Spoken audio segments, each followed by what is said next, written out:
जय हिंद। आप सभी का स्वागत है उत्प्रेक्षा क्लासेस में। आज हम देखने वाले हैं क्लास 10th हिंदी के मॉडल सेट नंबर 5। इससे पहले जो है हम लोग 4 मॉडल सेट कर चुके हैं। आप लोग नहीं देखे हैं तो जरूर देखिएगा। इसके जो है फर्स्ट ऑब्जेक्टिव देखेंगे, अज्ञे जी का जो है जन्म कब हुआ था। 1910, 1911, 1912, 1913। तो यहाँ पर हम देखेंगे सच्चिदानंद हीरानंद वासन अज्ञे जी का जो है जन्म कब हुआ था। तो आप सभी को पता होगा, कुसैया कुशीनगर उत्तर प्रदेश, 1911 ईस्वी। ऑप्शन जो है हमारा बी यहाँ पर सही आंसर है। दूसरा नंबर क्वेश्चन देखेंगे, दिनकर की जो है किस कीर्ति के लिए जो है ज्ञानपीठ पुरस्कार मिला था। बहुत ही इंपॉर्टेंट ऑब्जेक्टिव है। स्मृति, संस्कृत के 4 अध्याय, उर्वशी और रेणुका पर आप लोग याद रखिएगा। यहाँ पर जो है दिनकर जी को जो है उर्वशी पर जो है इनको क्या मिला था, तो ज्ञानपीठ पुरस्कार मिला था। ऑप्शन जो है सी करेक्ट आंसर है। आगे का क्वेश्चन देखेंगे हम लोग। तीसरा क्वेश्चन है, नौबत खाने में इबादत साहित्य की कौन सी विधा। मोस्ट इंपॉर्टेंट ऑब्जेक्टिव है। निबंध है, कहानी है, व्यक्तिगत चित्र है, साक्षात्कार है। तो यहाँ पर आप लोग को याद रखना है, ये जो हमारा व्यक्तिगत चित्र है, जो कि आप लोग का सी जो है सही आंसर है। देखिए 4 नंबर क्वेश्चन है और बहुत ही इंपॉर्टेंट प्रश्न है ये भी। प्रेम घन जो है अपना आदर्श किसे मानते हैं। महात्मा गांधी को, विवेकानंद जी को, रविंद्रनाथ टैगोर जी को या भारतीय हरिश्चंद्र जी को। तो यहाँ पर आप लोग को याद रखने की ज़रूरत है, प्रेम घन जी जो है अपना आदर्श भारतीय हरिश्चंद्र जी को मानते हैं। डी जो है हमारा यहाँ पर सही आंसर हो जाएगा। 5 नंबर क्वेश्चन देखेंगे, भारत माँ के श्रेष्ठ मुख की तुलना कवि ने किससे किया है। आप लोग को बताएंगे सूर्य से किया है, बी हमारा कंचन से, सी देखेंगे पुष्प से, और ऑप्शन नंबर डी हमारा छाया युक्त चंद्र से किए हैं। तो यहाँ पर आप लोग याद रखिएगा, भारत माता की जो है श्रेष्ठ मुख की तुलना जो है कवि छाया युक्त चंद्र से किए हैं, जो कि आप लोग का डी जो है बिल्कुल सही आंसर हो जाएगा। 6 नंबर क्वेश्चन देखेंगे, मिट्टी की आबोध मूर्ति है कौन। नेता है, जनता है, अधिकारी है या मंत्री है। तो यहाँ पर आप लोग याद रखिएगा, मिट्टी की अबोध मूर्ति जो है यहाँ पर जनता हो जाते हैं। बी जो है आप लोग का बिल्कुल सही आंसर हो जाएगा। आगे का क्वेश्चन हम देखेंगे। 7 नंबर क्वेश्चन है, हिरोशिमा व्यक्त कविता जो है किसका चित्रण करती है। प्राचीन सभ्यता की खुशहाली का करता है, बी हमारा आधुनिक सभ्यता का विकास करता है, सी हमारा प्राचीन मानवीय भविष्य का चित्रण करती है, और डी आधुनिक सभ्यता की दुर्दशा मानवीय भविष्य का चित्रण करती है। तो यहाँ पर आप लोग याद रखिएगा, हिरोशिमा जो कविता है आधुनिक सभ्यता की दुर्दशा जो मानवीय विभीषिकाओं है इसका चित्रण करती है। डी जो है आप लोग का सही आंसर हो जाएगा। 8 नंबर क्वेश्चन देखिएगा, बिस्मिल्लाह खां के साथ किस मुस्लिम पर्व का नाम जुड़ा है। तो मोस्ट इंपॉर्टेंट ऑब्जेक्टिव है, इसके साथ जो है मुहर्रम पर्व का जुड़ाव है। तो यहाँ पर आप लोग याद रखिएगा, ऑप्शन जो है डी हम लोग का यहाँ पर सही हो जाएगा। और 9 नंबर क्वेश्चन हम देखेंगे, महात्मा गांधी के अनुसार जो है श्रेष्ठ शिक्षा क्या हो जाता है। आध्यात्मिक शिक्षा, यांत्रिक शिक्षा, अहिंसक प्रतिरोध या हो जाएगा साक्षात्कार। तो यहाँ पर आप लोग याद रखिएगा, महात्मा गांधी जी के अनुसार जो है श्रेष्ठ शिक्षा माना जाता है, अहिंसक प्रतिरोध को माना जाता है। सी जो है हमारा यहाँ पर बिल्कुल सही आंसर हो जाएगा। 10 नंबर क्वेश्चन देखेंगे, वाणी जो है कब विश्व के समान हो जाता है। राम नाम के बिना, तीर्थ यात्रा के बिना, ज्ञान के बिना, या इनमें से कोई नहीं। तो यहाँ पर आप लोग याद रखिएगा, वाणी जो हमारा जब हम राम नाम के बिना नहीं करते हैं, जप नहीं करते हैं, तो हमारा वाणी जो है विश्व के समान हो जाता है। ऑप्शन जो है ए करेक्ट आंसर हो जाएगा। 11 नंबर क्वेश्चन देखिएगा आप लोग, रसखान के जो है रचना काल किसके राज्यकाल में था। मोस्ट इंपॉर्टेंट ऑब्जेक्टिव है। तो अकबर के समय में, हुमायूं के समय में, जहांगीर के समय में, औरंगजेब के समय में। तो यहाँ पर आप लोग याद रखिएगा, जहांगीर के समय में जो है रसखान जी के रचना काल थे। 12 नंबर क्वेश्चन देखिएगा, मोस्ट इंपॉर्टेंट है, कवि ने जो है पर जय किसे कहा है। कृष्ण को, सुजान को, बादल को, हवा को। तो यहाँ पर आप लोग को याद रखने की जरूरत है, पर जय जो है हम लोग बादल को कहे हैं कवि। आगे का क्वेश्चन हो जाएगा हमारा 13 नंबर क्वेश्चन, साहित्य की परंपरा का पूर्ण ज्ञान किस व्यवस्था में संभव है। साम्यवादी व्यवस्था में है, वी देखेंगे पूंजीवादी व्यवस्था में है, और हमारा सी हो जाएगा साम्यवादी व्यवस्था में। तो यहाँ पर आप लोग का डी जो है उपयुक्त में से सभी। यहाँ पर आप लोग याद रखिएगा, साहित्य की जो है परंपरा का मूल्यांकन जो ज्ञान है इनके जो है समाजवादी व्यवस्था में संभव है। सी जो है बिल्कुल सही आंसर हो जाएगा। 14 नंबर क्वेश्चन देखेंगे, पंडित बिरजू महाराज का जो है जन्म कब हुआ था। 4 फरवरी 1938, 4 फरवरी 1937, 4 फरवरी 1936, 4 फरवरी 1935। तो यहाँ पर आप लोग याद रखिएगा पंडित जो बिरजू महाराज जी हैं इनका जन्म जो है 4 फरवरी 1938 ईस्वी में हुए हैं। ऑप्शन जो है ए करेक्ट आंसर हो जाएगा। 15 नंबर क्वेश्चन देखेंगे ल मादा मेजोल द अविन्यो जो है किनकी कीर्ति है। आप लोग देखेंगे तो पिकासो जी की जो है कीर्ति हो जाएंगे। बी जो है हमारा यहाँ पर बिल्कुल सही आंसर हो जाएगा और ये प्रश्न जो है काफ़ी इंपॉर्टेंट है आपके बोर्ड एग्जाम के लिए। 16 नंबर क्वेश्चन देखिएगा लाल शतरूज का जो है धार्मिक उपयोग जो है कब से कब तक रहा है। 11वीं सदी से जो है फ्रेंच क्रांति तक, 12वीं सदी से फ्रेंच क्रांति तक, 13वीं सदी से फ्रेंच क्रांति तक, 14वीं सदी से फ्रेंच क्रांति तक। तो यहाँ पर आप लोग को याद रखने की जरूरत है लाल शतरूज जो है इसका धार्मिक उपयोग जो है 14वीं सदी से लेकर फ्रेंच क्रांति तक है। डी जो है हमारा बिल्कुल सही आंसर हो जाएगा। 17 नंबर हम क्वेश्चन देखेंगे पिछली कहानी में जो है किस वर्ग का चित्रण किया गया है। सॉरी यहाँ पर मछली हो जाएगा, पिछली नहीं है। इसमें देखेंगे तो मध्य वर्गीय परिवार का चित्रण किया गया है, यानी जो है निम्न मध्य वर्गीय होता है उसी का। सी जो है हमारा बिल्कुल सही आंसर हो जाएगा। आगे का क्वेश्चन है 18 नंबर क्वेश्चन बहादुर लेखक के घर से अचानक क्यों चला गया है। दूसरी नौकरी मिलने के कारण, माँ की याद से, व्यवहार में परिवर्तन के कारण, या हमारा हो जाएगा उपयुक्त में से सभी। तो यहाँ पर आप लोग याद रखिएगा बहादुर जो है लेखक के घर से चले गए थे, उसके घर में जो है घर वालों के देखकर जो है उसके स्वयं के प्रवृत्ति जो है परिवर्तन जो हो रहा था इसी के कारण। सी जो है हमारा बिल्कुल सही आंसर हो जाएगा। 19 नंबर क्वेश्चन है सहजाद वृत्ति किसे कहा जाता है। तो यहाँ पर आप लोग देखेंगे तो सहजाद वृत्ति जो है अनजान स्मृतियों को कहा जाता है। मोस्ट इंपॉर्टेंट ऑब्जेक्टिव है। बी जो है आप लोग का बिल्कुल सही आंसर है। देखेंगे 20 नंबर क्वेश्चन हमारा हो जाएगा नागरी लिपि के जो है आरंभिक लेख कहाँ से मिलने लगे हैं। पूर्वी भारत से, पश्चिमी भारत से, दक्षिण भारत से या उत्तर भारत से। तो यहाँ पर आप लोग याद रखिएगा नागरी लिपि के जो आरंभिक लेख हमें मिले हैं दक्षिण भारत से मिले हैं। सी जो है हमारा बिल्कुल सही आंसर हो जाएगा। 21 नंबर क्वेश्चन है वेतमा दान पत्र जो है किस समय का है। मोस्ट इंपॉर्टेंट ऑब्जेक्टिव है। तो वेतना जो दान पत्र है ये हमारा 1020 ईस्वी का है। ऑप्शन जो है ए करेक्ट आंसर हो जाएगा। 22 नंबर क्वेश्चन देखेंगे पंडित बिरजू महाराज लखनऊ घराने के जो है किस पीढ़ी के कलाकार हैं। तो यहाँ पर आप लोग याद रखिएगा ये जो है 7वीं पीढ़ी के कलाकार है। बहुत ही इंपॉर्टेंट ऑब्जेक्टिव है। बी जो है हमारा सही आंसर हो जाएगा। 23 नंबर क्वेश्चन देखेंगे बहुत ही आसान प्रश्न है हमारा सीता के बेटे ने कितने रुपए माहवारी खर्च देने का तय किया था। तो उसके पास जो है 3 बेटे थे और तीनों बेटा जो है 50-50 रुपये माहवारी खर्च देने का निर्णय किया था। देखेंगे 24 नंबर क्वेश्चन है उत्तर भारत से नागरी लिपि के लेख कब से मिलने लगे हैं। मोस्ट इंपॉर्टेंट ऑब्जेक्टिव है। आप लोग याद रखिएगा 8वीं सदी से मिलने लगे हैं। ऑप्शन जो है ए यहाँ पर भी हमारा सही आंसर है। 25 नंबर क्वेश्चन देखेंगे बहादुर पर जो है कितने रुपए चोरी का इल्जाम लगाया गया था। ये प्रश्न तो आप सभी विद्यार्थी जी को पता होगा। 11 रुपया का जो है चोरी का इल्जाम लगाया गया था। 26 नंबर हम क्वेश्चन देखेंगे बुढ़ापा में जो है कौन सा प्रत्यय हो जाएगा। अब यहाँ से देखेंगे व्याकरण के भी क्वेश्चन आएंगे। तो बुढ़ापा यानी जो है आपा प्रत्यय आ रहा है। लास्ट में देखिएगा आप लोग उच्चारित कीजिएगा तो आपा यानी जो है क्या आ रहा है पा प्रत्यय आ रहा है, जो कि आप लोग का ऑप्शन जो है ए करेक्ट आंसर हो जाएगा। देखिए 27 नंबर क्वेश्चन है निम्नलिखित में जो है हमें शुद्ध शब्द को देखना है। तो शुद्ध शब्द हम देखेंगे तो उच्छ्वास किस प्रकार लिखे जाते हैं। तो ऐसे नहीं लिखा जाता है। उच्छ्वास जो हम इस प्रकार लिखते हैं। देखेंगे तो हमारा बी जो है बिल्कुल सही आंसर हो जाएगा। चलिए हम आगे का क्वेश्चन देखेंगे। 28 नंबर क्वेश्चन है निम्नलिखित में जो है शुद्ध शब्द देखिएगा। तो इसमें भी हमारा हो जाएगा चमरोत्कर्ष इसमें ढूंढना है। तो यहाँ पर देखेंगे ये हमारा गलत है, ये भी गलत है, ये भी गलत है। हमारा यहाँ पर जो है ऑप्शन जो है ए देखेंगे तो बिल्कुल सही हो जाएगा। चलिए हम आगे का क्वेश्चन देखेंगे। 29 नंबर क्वेश्चन निम्नलिखित में जो है शुद्ध वाक्य को पढ़कर देखना है कौन सा वाक्य जो है सही है। यह बालक कहाँ जा रहा है। तो देखेंगे ये हमारा गलत है। आगे देखेंगे बच्चा का क्या समाचार है, ये भी गलत है। फूलों की एक माला ला दीजिए, ये वाक्य जो है बिल्कुल सही है। तो सी जो है हमारा बिल्कुल सही आंसर हो जाएगा। 30 नंबर क्वेश्चन देखेंगे अक्ल पर पत्थर पड़ना मुहावरे का अर्थ क्या हो जाएगा। बहुत ही आसान प्रश्न है, आप लोग याद रखिएगा। अक्ल पर पत्थर पड़ना मुहावरे का अर्थ हो जाता है बुद्धि भ्रष्ट हो जाना। डी जो है हमारा बिल्कुल सही आंसर हो जाएगा।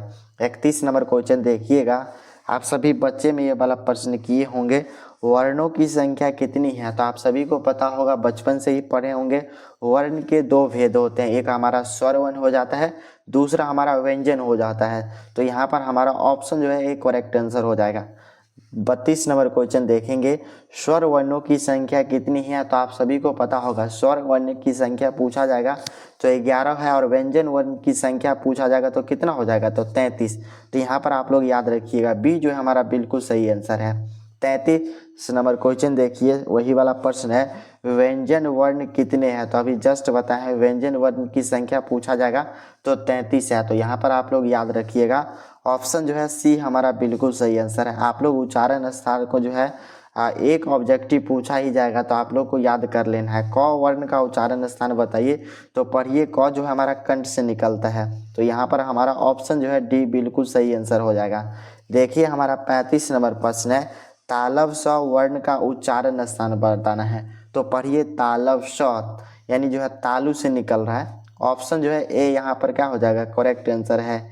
36 नंबर क्वेश्चन देखिएगा, छ और तालव स का उच्चारण स्थान बताना है। तो छ और तालव स ये दोनों जो है तालु से बोले जाते हैं। सी जो है हमारा बिल्कुल सही आंसर हो जाएगा। 37 नंबर क्वेश्चन देखेंगे, म का उच्चारण स्थान बताना है। तो म जो है आप लोग कहाँ से बोलते हैं, म का उच्चारण कीजिएगा तो प फ ब भ म, यानी ये जो भी प वर्ग है सभी नासिका से बोला जाता है, नाक से निकलता है आवाज। सी जो है हमारा बिल्कुल सही आंसर हो जाएगा। 38 नंबर क्वेश्चन देखिएगा आप लोग, यहाँ पर न का उच्चारण स्थान पूछा जा रहा है। तो न भी हमारा किन से निकलता है, तो न भी हमारा नासिका से ही निकलता है। बी जो है हमारा बिल्कुल सही आंसर हो जाएगा। देखिएगा 39 नंबर क्वेश्चन है, हर्षऊ और दीर्घऊ वाला जो होता है ये हमारा कौन सा उच्चारण स्थान से निकलता है। तो देखेंगे ये हमारा जो है ओठ से निकलता है, हर्षऊ दीर्घऊ। बी जो है आप लोग का बिल्कुल सही आंसर हो जाएगा। देखिएगा 40 नंबर क्वेश्चन है हमारा, हिंदी में वर्णों की कुल संख्या कितनी है। यहाँ पर आप लोग को याद रखना है, हिंदी में पूछा जाएगा वर्णों की संख्या कितनी है, तो यहाँ पर 44 हो जाता है। वैसे देखेंगे तो स्वर वर्ण की संख्या हमारा 11 है, और व्यंजन वर्ण की संख्या हमारा कितना है, 33 है। दोनों को जोड़िएगा तो 44 हो जाता है, और इसमें संयुक्त अक्षर को भी जोड़ दिया जाता है तो 48 हो जाता है, और बाकी और 4 अक्षर होता है वो भी जोड़ दिया जाता है तो 52 हो जाता है। तो यहाँ पर आप लोग देख लीजिएगा, अपने अनुसार जैसा ऑप्शन रहेगा उस अनुसार टिक कर लीजिएगा। तो यहाँ पर हमारा 44 हो जाएगा।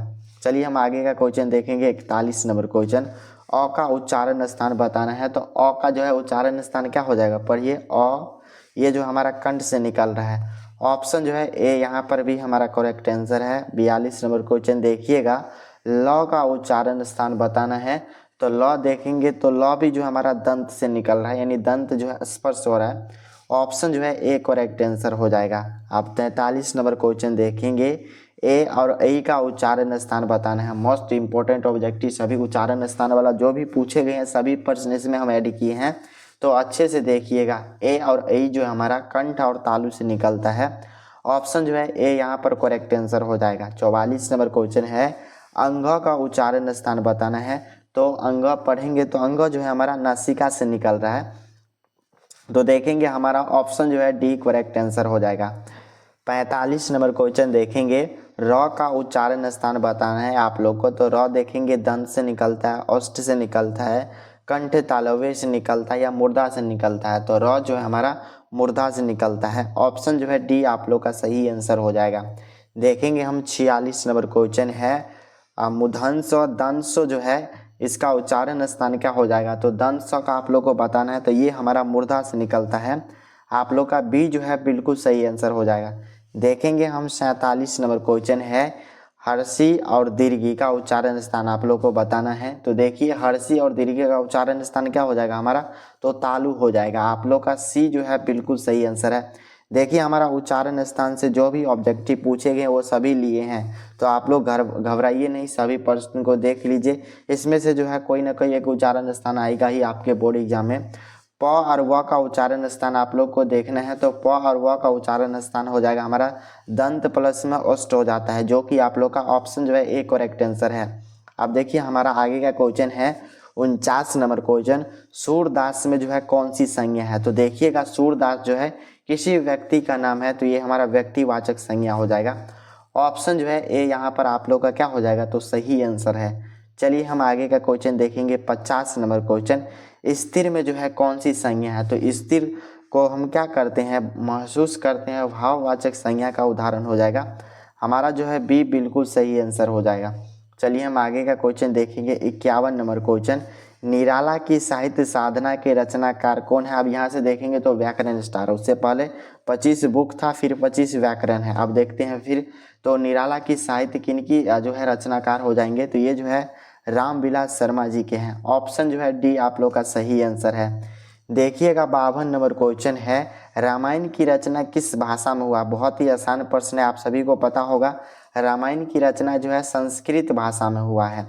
आगे का क्वेश्चन देखेंगे। 53 नंबर क्वेश्चन है, अमरकांत जी की कहानी का नाम बताना है। तो ईदगाह है, बी देखेंगे हमारा ठेस है, सी हमारा मछली है और डी हमारा बहादुर है। तो आप सभी को पता ही होगा अमरकांत जी के द्वारा जो है बहादुर कहानी लिखे गए हैं और मछली जो है विनोद कुमार शुक्ल जी के द्वारा लिखे गए हैं। तो यहाँ पर आप लोग का डी जो है बिल्कुल सही आंसर है। देखिएगा 54 नंबर क्वेश्चन है, बहादुर का पिता कहाँ मारा गया है। तो आप सभी को पता होगा बहादुर के जो पिताजी थे वो युद्ध में मारे गए थे।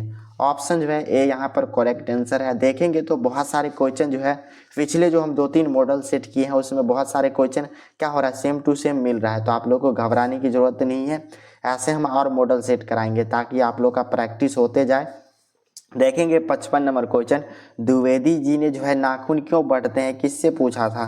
तो यहाँ पर आप लोग को बताना है द्विवेदी जी से नाखून क्यों बढ़ते, ये बात जो है लड़की ने पूछी थी। तो यहाँ पर आप लोग का जो है बी बिल्कुल सही आंसर हो जाएगा। आगे का क्वेश्चन हमारा 56 नंबर क्वेश्चन है, नागरी लिपि पाठ किस विधा का है। तो यहाँ पर आप लोग को पता ही होगा नागरी लिपि जो है एक क्या है, तो निबंध हो जाता है। आप लोग का जो है बिल्कुल यहाँ पर सही आंसर हो जाएगा। 57 नंबर क्वेश्चन देखेंगे, स्वदेशी पाठ के रचनाकार कौन है। बहुत ही इंपॉर्टेंट ऑब्जेक्टिव है। तो स्वदेशी पाठ के जो रचनाकार हो जाएंगे प्रेमघन जी हो जाएंगे। इनका पूरा नाम बद्री नारायण चौधरी प्रेमघन जी है, जो कि आप लोग का डी बिल्कुल सही आंसर। और स्वदेशी चैप्टर में सिर्फ और सिर्फ अपने देश के बारे में जिक्र है। चलिए हम 58 नंबर क्वेश्चन देखेंगे, रेनर मारिया रिल्के जो है किस भाषा के कवि है। मोस्ट इंपॉर्टेंट ऑब्जेक्टिव है, आप सभी को याद दिलाना है। तो ये जो है रेनर मारिया रिल्के जो है जर्मन भाषा के कवि है। ऑप्शन जो है ए यहाँ पर बिल्कुल सही आंसर। और इसको जो है हिंदी में ट्रांसलेट किया गया, आप लोग कमेंट कीजिएगा कौन किए थे। 59 नंबर क्वेश्चन है, जित जित मैं निरखट किस विधा का पाठ है। कहानी है या हमारा रिपोर्ट तर्जा है, साक्षात्कार है, भाषण है। तो जित जित मैं निरखट यह जो एक प्रकार का साक्षात्कार है। सी जो है हमारा बिल्कुल सही आंसर है। देखेंगे 60 नंबर क्वेश्चन है, शंभू महाराज बिरजू महाराज के कौन थे। मोस्ट इंपॉर्टेंट ऑब्जेक्टिव है। तो शंभू महाराज जो है बिरजू महाराज जी के चाचा थे। सी जो है हमारा बिल्कुल सही आंसर हो जाएगा। आगे का क्वेश्चन देखेंगे 61 नंबर क्वेश्चन है, लौट कर आऊँगा फिर किस विधा का पाठ है। तो देखिएगा लौट कर आऊँगा फिर यह जो है एक प्रकार का क्या है, तो कविता हो जाता है। ऑप्शन जो है ए बिल्कुल सही आंसर आप लोग का हो जाएगा। 62 नंबर क्वेश्चन आप लोग देखिएगा, विशेषण के जो है कितने भेद है, 1 है, 2 है, 3 है, 4 है। तो विशेषण के देखेंगे तो मुख्यतः 4 भेद है, आप लोग को याद रखिएगा। ये वाला प्रश्न पूछा भी जाता है। तो डी जो है हमारा बिल्कुल सही आंसर हो जाएगा। 63 नंबर क्वेश्चन देखेंगे, कुंवर नारायण द्वारा रचित पाठ कौन सा है। अक्षर ज्ञान है, एक वृक्ष की हत्या है, मछली है, बहादुर है। तो कुंवर नारायण जी द्वारा जो लिखे गए पाठ है वो हमारा कुंवर नारायण जी द्वारा जो है एक वृक्ष की हत्या लिखे गए हैं। आप लोग का बी जो है बिल्कुल सही आंसर हो जाएगा। आगे का क्वेश्चन हमारा 64 नंबर क्वेश्चन देखिएगा, या लुटकी अरु कमरिया पंक्ति के रचनाकार कौन है। गुरु नानक जी है, घनानंद जी है, रसखान जी है या प्रेमघन जी है। तो यहाँ पर आप लोग याद रखने की जरूरत है। ये पूरा पंक्ति को हम स्पष्ट करते हैं, या लुटकी अरु कमरिया पर राज तेहूपुर की ताजी डारी, यह जो है पंक्ति रसखान जी के है। ऑप्शन जो है सी आप लोग का बिल्कुल सही आंसर हो जाएगा। 65 नंबर क्वेश्चन देखेंगे, बुद्धत्व एवं कम्युनिज्म के लेखक कौन हो जाएंगे। तो ये प्रश्न आप सभी को पता होगा। इनके जो लेखक साहब है डॉक्टर भीमराव अंबेडकर है। सी जो है हमारा बिल्कुल सही आंसर हो जाएगा। 66 नंबर क्वेश्चन आप लोग देखिएगा, संख्यावाचक विशेषण का उदाहरण हो जाएगा। तो देखेंगे संख्यावाचक का विशेषण का उदाहरण क्या हो जाएगा, 4। यानी जो है संख्या में जो भी अंक आ जाए, 1 आ जाए, 2 आ जाए, 3 आ जाए, 4, 5 etc जो भी है संख्या के रूप में हमारा संख्यावाचक विशेषण हो जाएगा, यह सर्वनाम हो जाएगा। ऑप्शन जो है ए करेक्ट आंसर है। देखेंगे आगे का क्वेश्चन 67 नंबर क्वेश्चन है, नानका साहब का संबंध है किनका, गुरु नानक जी का है, रसखान जी का है, प्रेमगंज जी का या घनानंद जी का है। तो नानका साहब का जो संबंध है गुरु नानक जी का है। ऑप्शन जो है ए आप लोग का सही आंसर हो जाएगा। देखिएगा 68 नंबर क्वेश्चन, नाखून हमारी डैश के अवशेष है। तो नाखून जो हमारा पशुता का क्या हो जाएगा, तो अवशेष है। सी जो है आप लोग का बिल्कुल सही आंसर हो जाएगा। 69 नंबर हम क्वेश्चन देखेंगे, आरंभिक हिंदी साहित्य के मिलने लगते हैं। तो कब से मिलने लगते हैं, तो आधुनिक साहित्य जो हमारा 8वीं से 9वीं सदी से मिलने लगते हैं। बी जो है हमारा बिल्कुल सही आंसर हो जाएगा। 70 नंबर क्वेश्चन देखेंगे, अमरकांत जी का जन्म जो है किस वर्ष हुआ था। तो आप सभी पता ही होगा, अमरकांत जी का जन्म जो है 1925 ईस्वी। बी जो है हमारा करेक्ट आंसर। आप लोग कमेंट कीजिएगा कहाँ पर हुए थे। आगे का क्वेश्चन 71 नंबर क्वेश्चन है, भाववाचक संज्ञा का उदाहरण देखिए। तो यहाँ पर बचपन को हम लोग क्या कर सकते हैं, सिर्फ और सिर्फ फील कर सकते हैं, महसूस करते हैं। तो सी जो है हमारा बिल्कुल सही आंसर हो जाएगा। चलिए हम आगे का क्वेश्चन देखेंगे, 72 नंबर क्वेश्चन, मार खाने के बाद बहादुर जो है क्या किए। तो आप लोग देखिएगा, तो मार खाने के बहादुर जो है चुपचाप कोने में जाकर खड़ा हो जाता था। सी जो है आप लोग का सही आंसर है। देखेंगे 73 नंबर क्वेश्चन है, रूसी अस्मिता को सुदृढ़ करने वाला साहित्यकार कौन सा हो जाएगा। तो मोस्ट इंपॉर्टेंट ऑब्जेक्टिव है, तो लियो टॉल्स्टॉय जी हो जाएंगे। इसका पूरा नाम क्या है, तो लियो टॉल्स्टॉय जी, शॉर्ट में हम टॉल्स्टॉय जी बोलते हैं। तो यहाँ पर आप लोग का ऑप्शन जो है एक करेक्ट आंसर हो जाएगा। 74 नंबर क्वेश्चन देखेंगे, कीर्थक नृत्य के पर्याय माने जाते हैं किनको। तो बिरजू पंडित बिरजू महाराज जी को माने जाते हैं। कीर्थक बोलिए तो बिरजू महाराज, और पंडित बिरजू महाराज बोलिएगा तो कीर्थक माने जाते हैं। तो ये दोनों के क्या हो जाते हैं, पर्यायवाची शब्द हो जाते हैं। ऑप्शन जो है ए करेक्ट आंसर है। देखिएगा 75 नंबर क्वेश्चन, भाववाचक संज्ञा का उदाहरण नहीं है। तो यहाँ पर आप लोग को देखकर बताइएगा भाववाचक संज्ञा का उदाहरण कौन सा हो जाएगा। भलाई है, सुंदरता है, अच्छा है। लेकिन दूध जो है ये हमारा द्रव्यवाचक संज्ञा का उदाहरण हो जाएगा। तो बी जो है हमारा बिल्कुल सही आंसर है। 76 नंबर क्वेश्चन देखिएगा, जित जित मैं निरखट पाठ के जो है केंद्र बिंदु कौन सा हो जाएगा। तो जित जित मैं पाठ के जो केंद्र बिंदु है पंडित बिरजू महाराज जी है। सी जो हमारा बिल्कुल सही आंसर है। और बिस्मिल्लाह खां जी है नौबत खाने में इबादत के जो है केंद्र बिंदु हो जाएंगे। तो सी जो है आप लोग का सही आंसर है। देखिएगा 77 नंबर क्वेश्चन है, आज्ञा ने जो है किस वाद का जो है सुपात्र किया था। तो प्रयोगवाद का किया था। देखेंगे तो हमारा ऑप्शन जो है सी बिल्कुल सही आंसर है। आगे का क्वेश्चन 78 नंबर क्वेश्चन देखेंगे, स्वर संधि का उदाहरण है। तो देखिएगा यहाँ पर स्वर संधि का उदाहरण क्या हो जाएगा, तो राम अवतार भी है, परमानंद भी है, कविंद्र भी है, और डी हमारा इनमें से सभी हो जाएगा। चलिए हम आगे का क्वेश्चन देखेंगे 79 नंबर क्वेश्चन, मदन है। तो मदन जो है कौन थे, तो यहाँ पर आप लोगों को बताना है। तो मदन जो है किरानी का बेटा था, जो कि आप लोग का सी जो है बिल्कुल सही आंसर है। और ये गिरधर लाल के बेटे थे, दोनों बात सेम है। 80 नंबर क्वेश्चन देखिएगा, अन्य पुरुष डैश के भेद है, मोस्ट इंपॉर्टेंट ऑब्जेक्टिव है। तो अन्य पुरुष जो है किनका भेद हो जाएगा, तो सर्व पुरुषवाचक सर्वनाम का हो जाएगा, जो कि आप लोग का डी, इनके 3 भेद है। तो यहाँ पर आप लोग याद रखिएगा। 81 नंबर क्वेश्चन है, पंडित बिरजू महाराज को जो है गांडा किसने बांधा था, पिता ने, माँ ने, भाई ने, बहन ने। तो यहाँ पर आप लोग याद रखने की जरूरत है, पंडित बिरजू महाराज को जो गांडा होता है इनके पिताजी बांधे थे। ऑप्शन जो है ए आप लोग का सही आंसर है। 82 नंबर क्वेश्चन देखिएगा, लौट कर आऊँगा फिर के लेखक कौन है, मोस्ट इंपॉर्टेंट ऑब्जेक्टिव है। तो लौट कर आऊँगा फिर इसके जो लेखक है कवि जीवनानंद दास जी हो जाएंगे। डी जो है आप लोग का बिल्कुल सही आंसर है। चलिए हम आगे का क्वेश्चन देखेंगे 83 नंबर क्वेश्चन, जापान पर जो है परमाणु बम किसने गिराया था, इंग्लैंड, अमेरिका, चीन, रूस। तो उस समय जो है जापान पर जो है हिरोशिमा पर कौन बम गिराए थे, तो अमेरिका गिराए थे। बी जो है हमारा बिल्कुल सही आंसर हो जाएगा। चलिए हम आगे का क्वेश्चन देखेंगे 84 नंबर क्वेश्चन, रोन नदी जो है किस देश में है, भारत में है, फ्रांस में है, अमेरिका में है, रूस में है। तो रोन नदी जो है फ्रांस में है। वी जो है आप लोग का सही आंसर है। देखिएगा 85 नंबर क्वेश्चन है, द्विगु समास नहीं है। तो यहाँ पर आप लोग को बताना है कौन जो है द्विगु समास नहीं है।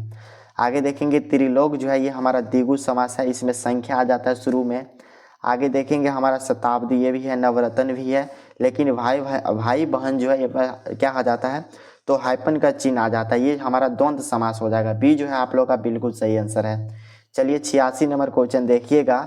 लेखक अपने पिता से मछली क्यों मांगना चाहता है, तो कुएं में पालने के लिए मांगना चाहता है, और जब उसका मन हो तो कुएं में निकाले और फिर खेल ले, फिर जो है कुआं में डाल दे।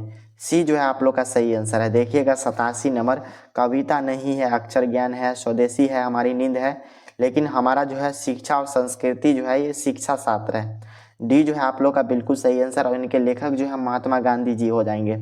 88 नंबर क्वेश्चन है, मोहारा नदी शहर से कितनी दूर थी। मोस्ट इंपॉर्टेंट ऑब्जेक्टिव है, आप सभी को पता ही होगा। तो मोहारा नदी जो है 3 मील पर था। सी जो है आप लोग का सही आंसर है। चलिए 89 नंबर क्वेश्चन देखिएगा। राजदूत में जो है कौन सा समास है, तो आप सभी को पता ही होगा, राजदूत में जो है तत्पुरुष समास है। ऑप्शन जो है ए करेक्ट आंसर है। 90 नंबर क्वेश्चन देखेंगे, अविन्यो जो है किस नदी के किनारे है, तो आप सभी को पता ही होगा, अविन्यो जो है रोन नदी के किनारे है। चलिए 91 नंबर क्वेश्चन देखेंगे, गिरधर कौन थे, तो आप सभी को पता होगा, ये जो है मदन के पिताजी थे। सी जो है हमारा बिल्कुल सही आंसर है। 92 नंबर क्वेश्चन देखेंगे, संतु जो है किससे काँप रहा था, तो संतु जो है ठंड से काँप रहा था। ऑप्शन जो है ए आप लोग का सही आंसर है। 93 नंबर क्वेश्चन देखिएगा, बहुव्रीहि समास हो जाएगा इनमें से। देखेंगे तो बहुव्रीहि समास में क्या होता है, तो कोई भी पद जो है इनमें प्रधान नहीं होता है। डी जो है हमारा बिल्कुल सही आंसर हो जाएगा। 94 नंबर क्वेश्चन देखेंगे, मैक्स मुलर के अनुसार कौन सा देश जो है सर्वाधिक संपदा से परिपूर्ण है, तो हमारा प्यारा देश भारत। ऑप्शन जो है डी आप लोग का सही आंसर है। 95 नंबर क्वेश्चन देखेंगे, कमरुद्दीन का जन्म जो है कहाँ पर हुआ था, आप लोग को बताना है। तो कमरुद्दीन जी का जन्म जो है बिहार में है। ऑप्शन जो है बी आप लोग का सही आंसर है। 96 नंबर क्वेश्चन है, व्यंजन संधि का उदाहरण नहीं है, तो देखेंगे यहाँ पर हमारा पुनर्जन्म जो है ये व्यंजन संधि का उदाहरण नहीं है, बाकी जो है ये सभी है ये दो। तो यहाँ पर हमारा ऑप्शन जो है ए करेक्ट आंसर है। 97 नंबर क्वेश्चन देखेंगे, बिस्मिल्लाह खां के जो है परदादा सलार हुसैन कहाँ के निवासी थे, तो ये जो है डुमराव के थे, जो कि आप लोग का ऑप्शन जो है ए करेक्ट आंसर है। और डुमराव कहाँ है, तो बिहार में। चलिए हम आगे का क्वेश्चन देखेंगे मछली के लेखक कौन है, तो आप सभी को पता होगा, मछली के लेखक जो है विनोद कुमार शुक्ल जी है, जो कि आप लोग का ऑप्शन जो है डी करेक्ट आंसर है। 99 नंबर क्वेश्चन देखेंगे, धर्मात्मा का संधि विच्छेद बताना है, तो धर्मात्मा का जो संधि विच्छेद हो जाता है, धर्म प्लस में हमारा आत्मा हो जाता है, जो कि देखेंगे तो आप लोग का ऑप्शन जो है डी करेक्ट आंसर है। लास्ट इस वीडियो का प्रश्न है 100 नंबर, जन्म से ही पागल था कौन, तो आप सभी को पता होगा, जन्म से मंगू ही पागल थी।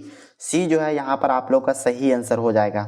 आप लोग को बताना है सेट 5 के अंतर्गत जो है 100 में से जो है कितने ऑब्जेक्टिव सही किए, जरूर कमेंट बॉक्स में लिखिए। चैनल पर पहली बार आए हैं तो सब्सक्राइब कीजिए, ऑल पर दबा दीजिए, और इसका PDF आप टेलीग्राम में ले लीजिए। जो है वीडियो को लाइक नहीं किए हैं तो जरूर लाइक कीजिए, और इस वीडियो को जो है अपने सभी दोस्तों के साथ जरूर शेयर कीजिए। चलिए मिलते हैं आप सभी दोस्तों से अगले वीडियो में, तब तक के लिए पढ़ाई कीजिए। जय हिंद।